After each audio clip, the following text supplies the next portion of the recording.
What's going on, everybody? It's your boy Sam Dukes with another Frost DK vid. It's finally here.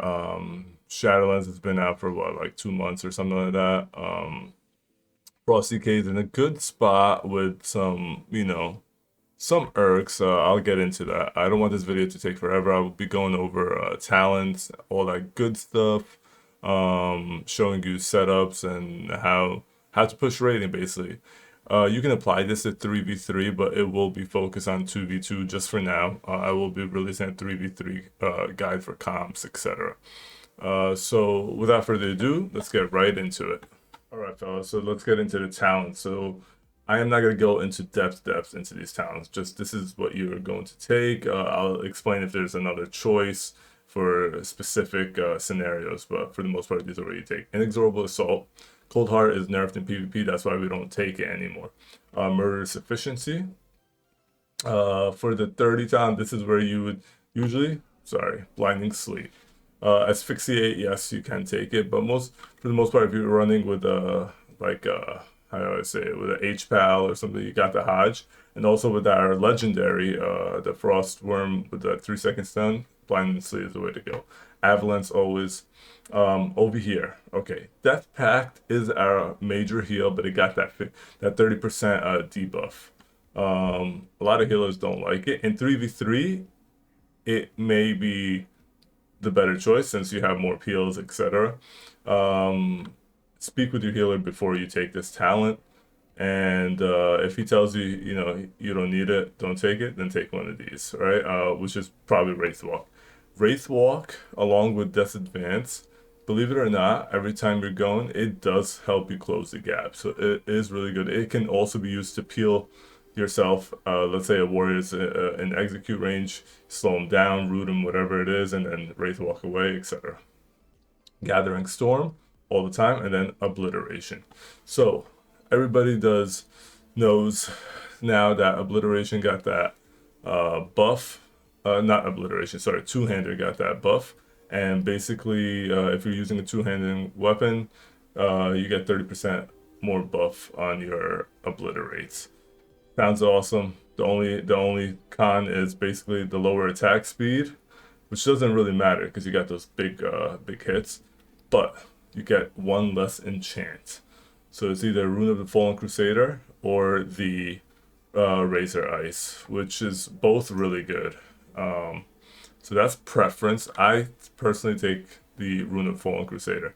I also take dual wield still, and I'll explain why, okay? So you can take two-hander, of course. For the most part, I had a higher dual wield than I did two-hander in the beginning, so that was part of my reasoning. But after a while, I realized most of your damage is not coming from obliterates anyway.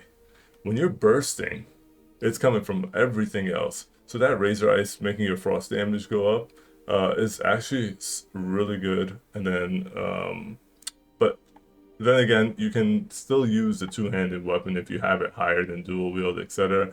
I just like the dual enchant. Also with the dual enchant, if you have other weapons, we now have those new rune forges, spell warding, etc.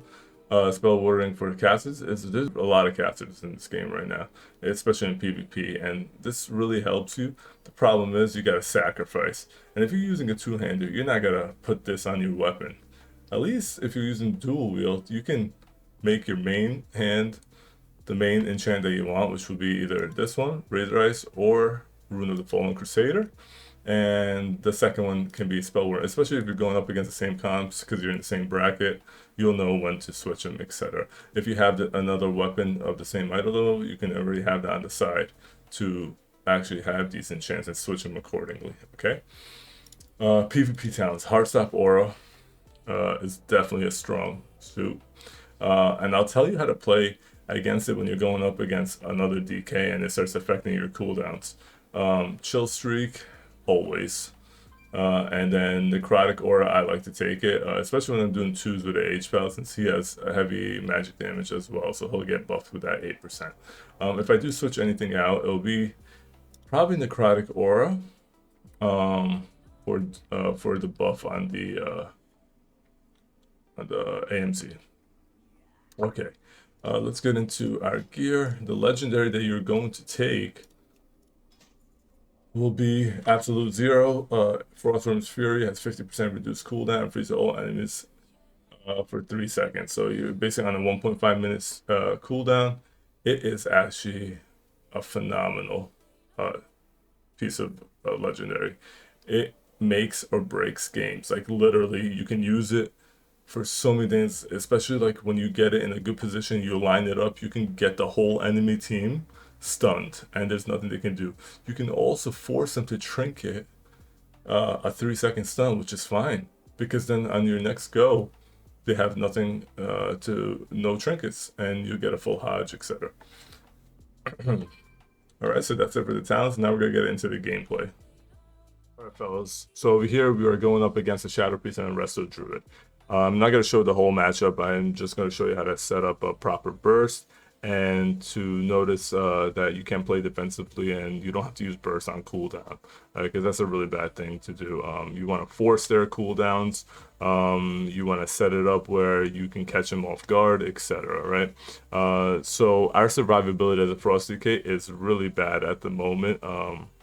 We don't have much to go on. So a lot of it is you have to pillar. Number one mistake a lot of people do is they stay in the line of fire. They don't know when to retreat, and they have their healer basically just keep on healing. But the second that healer gets CC'd, they get in trouble, right? So let's look at this matchup.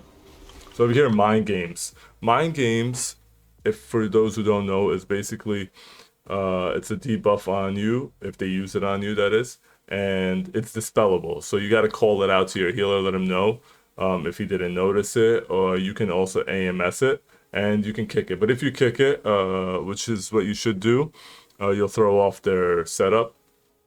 But they can cast it again, just to make you aware. So you don't want to do damage while it's on you. So that's very important, or you're going to kill yourself. So basically, your healer would tell you he dispelled you, or you'll notice he dispelled you, and then you can keep on going. I AMS'd. So I AMS'd the second time after I kicked it the first time. Got a wings crack, so I'm just gonna hard cast it. Alright, when can you Hodge? So over here, I'm trying to coordinate the Hodge. I can Hodge whenever you want. We got Yeah, scared. I IBF'd over here. I already knew that now that they don't have Bash.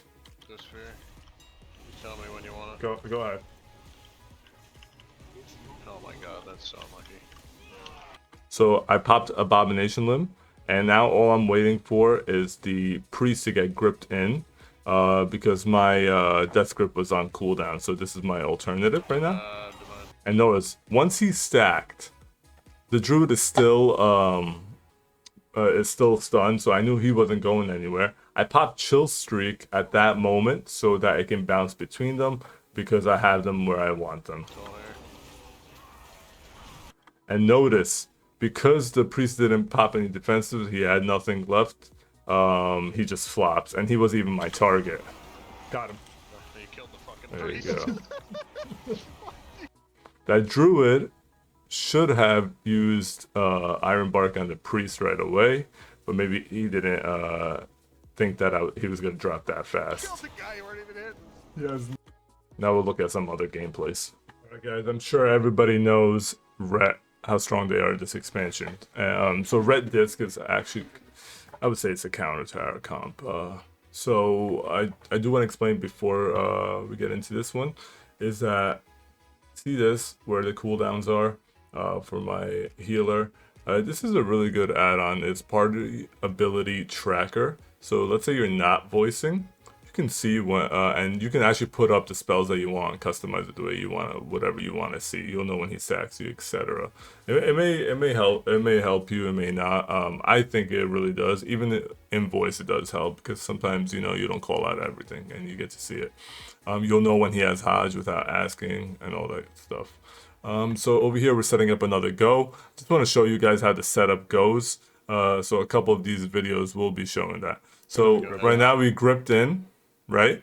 It's key to disorient afterwards. The reason you disorient is because once you grip in, you want them to stay in the same spot so that your chill streak can actually bounce between them. Because if, let's say you grip and then you don't disorient, they may get away.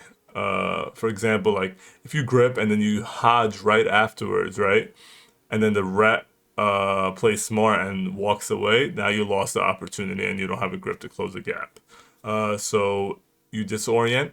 After disorient, you're going to get that bounce. The damage is going to start going. Get the hodge in between. Hopefully force a trinket. If they don't have a trinket, most likely they're going to need to get peeled or they're going to die.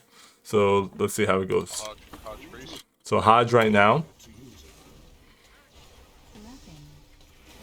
And notice how it's bouncing. That once the Chillstreak bounces, you'll see both health bars going down. You see?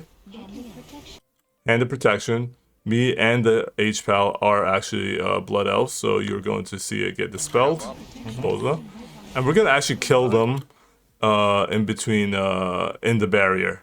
Trinket here. Oh my god. Got him. Dead. Thank god. And that's just another example. Alright, so over here we are going up against a Feral Druid Disc Priest. I don't recommend with a Frost Decay to go Repent, but my healer went Repent anyway. We didn't get anything out of it. Even if you get one good Repentance, Frost Decay does too much AoE and it breaks, right? So here we go. So we're on the Priest right now. Good clone. Is the Mind Games on me? No. Notice how I noticed that my healer is cloned, so that's why I'm trying to align the Priest. Now, one of the strong parts of this, what a lot of people do, if let's say they're going on the Priest, right?